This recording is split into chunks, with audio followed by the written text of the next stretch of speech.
All right, guys, learning silver and gold here. I wanted to do a follow-up video because there was some confusion on a previous video about the swap that I did from my IRA funds. And so I wanted to just kind of follow up with some numbers.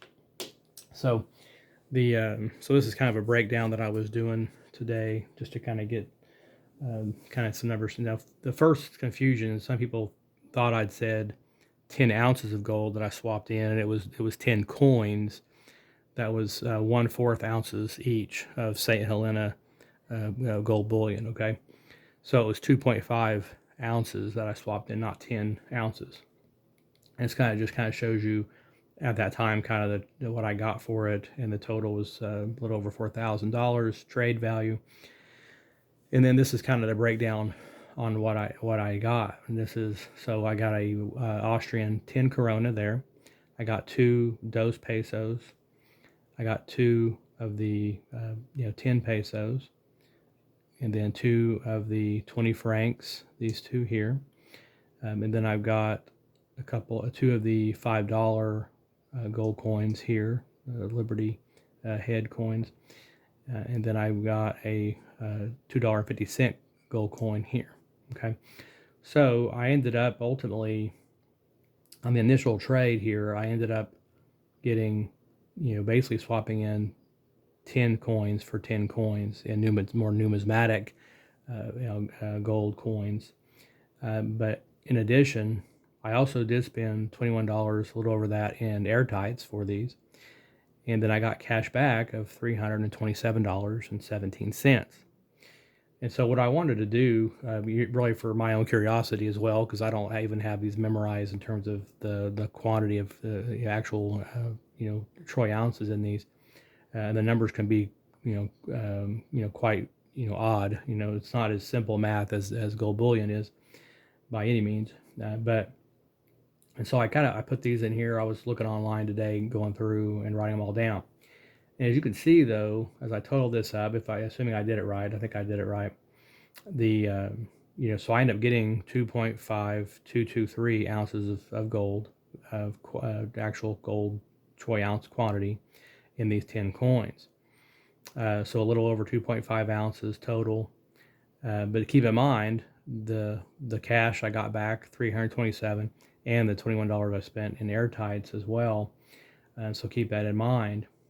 And then at another shop, I had also purchased this one, which that's a $1 gold Liberty head, and I think it was right around $200, 200, maybe a little over $200 for that one, and that's about a 0.048 and some change in troy ounces. So you could even add it over here, and so you're looking at a little bit more, maybe 2.57 or so of troy ounces overall in value. Plus, I would have still got about maybe about $100 cash back technically if I count that one. Now I would have got 11 coins versus just 10, so I would have swapped in 10 for 11.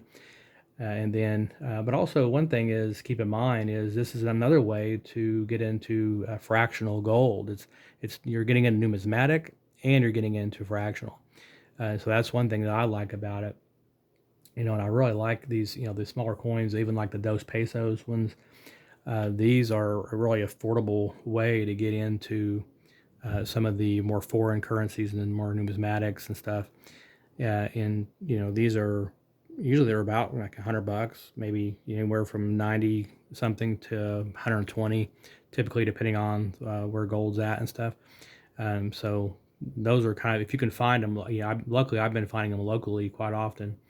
And stuff. So as I do, I usually try to pick them up when I can, because again, it can be a really affordable option to get into fractional gold, in my opinion, and stuff. So and it's not it's not as volatile as the premiums are when it comes to the more gold bullion stuff to me.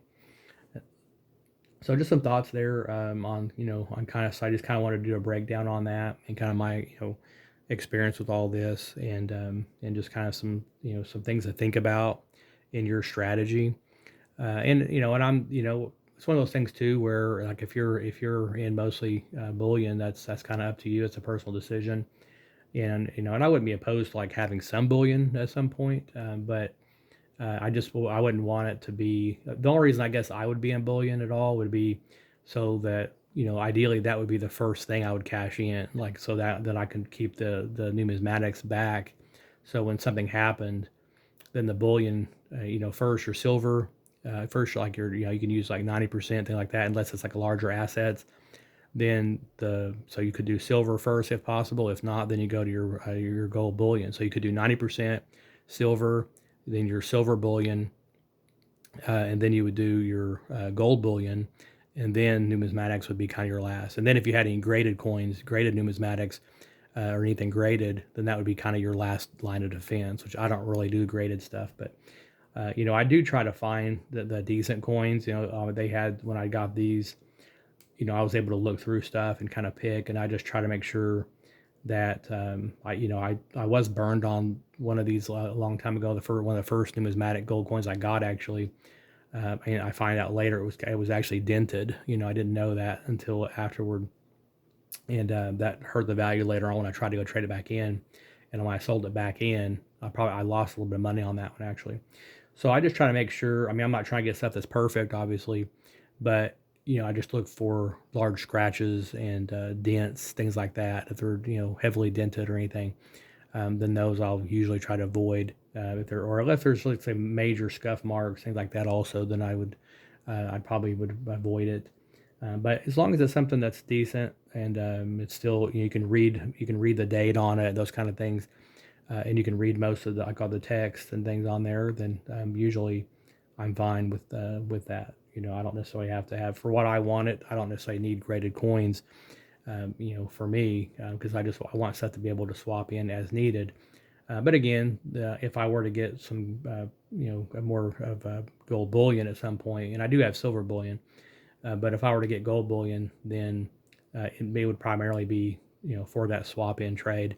And if the government did kind of bring back the confiscations at some point, then especially having channels like this out there and about, then that's it can put a target on your back, so to speak. Well, that would having some bullion may not hurt in terms of oh, here's my bullion, leave me alone, and yet I've got this stuff is really my real savings would be in numismatics, and 90% and stuff. So then they that might be enough to kind of get the government off your back. Here's my gold bullion, and you would go ahead and swap that in for whatever the local currency, and they might even give a good value in terms of CBDCs or dollars or whatever the fiat scam is at that time.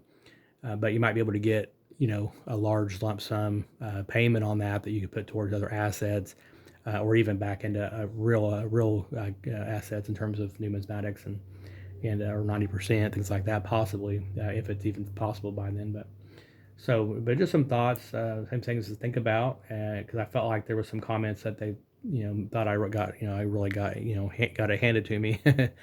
And I don't feel so. I felt pretty good about the trade initially, and then doing the numbers, I feel even better. So I feel I didn't even know I had went over 2.5 ounces. Honestly, I didn't think that. I thought I was probably a little below that, and I was okay with it because, like I said, the numismatics and premiums are can be quite different depending on the coin and the rarities and the dates and all that kind of stuff. But I was really pleased when I had seen this. And stuff. And at one point I had missed a zero here, and I thought it was I thought it was 3 point something ounces. I thought that can't be right. And so I went back and it was 0.098, not 0.98. So I knew that was too high, but yeah, I was glad. Hopefully, I think my numbers are right here, pretty close. And so I was kind of right there. But again, when you add the cash back in, or if you add this back in as well, I think I made out pretty well, considering. So, but let me know your thoughts in the comments. I'd like to hear what you think and what your experience has been. Have you tried to get into some of the more rare, like pre 33 and rare foreign coins, and what your thoughts are or experiences have been, pros and negatives, for you. So, but keep on stacking. Talk to you soon.